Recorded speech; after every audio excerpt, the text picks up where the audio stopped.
Assalamualaikum warahmatullahi wabarakatuh.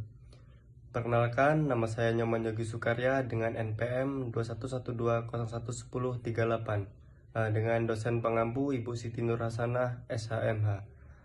Tema kasus yang saya buat adalah kasus sengketa alam sutra pada tahun 2020. Mari simak penjelasan kasus yang saya buat. Kasus sengketa tanah alam sutra tahun 2020.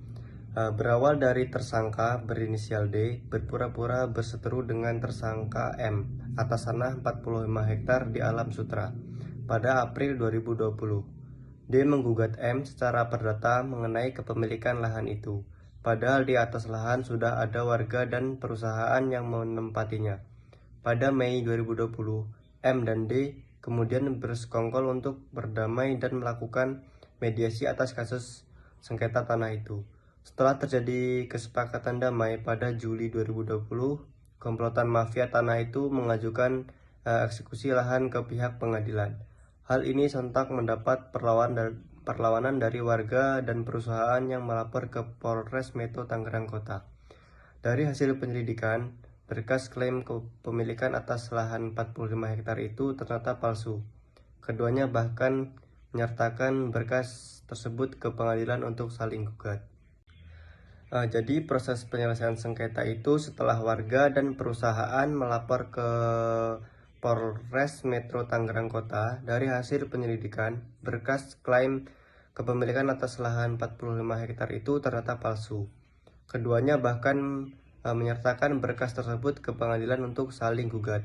Para tersangka saat ini dijerat dengan pasal 263 KUHP yang berbunyi barang siapa membuat surat palsu atau memasukkan surat yang dapat menerbitkan sesuatu hak atau perjanjian, kewajiban atau sesuatu pembebasan utang atau yang boleh dipergunakan sebagai keterangan bagi suatu perbuatan dengan maksud akan menggunakan atau menyuruh orang lain menggunakan surat-surat itu seolah-olah untuk itu asli atau tidak dipalsukan. Maka kalau mempergunakannya dapat mendatangkan sesuatu kerugian dihukum karena pemalsuan surat dengan hukuman penjara selama-lamanya 6 tahun.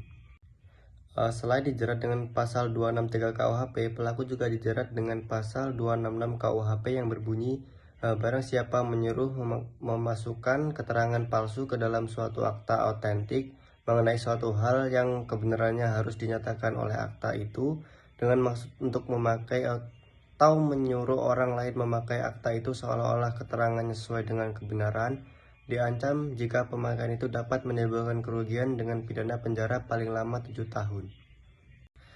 Sekian penjelasan kasus sengketa tanah yang dapat saya sampaikan. Saya ucapkan terima kasih.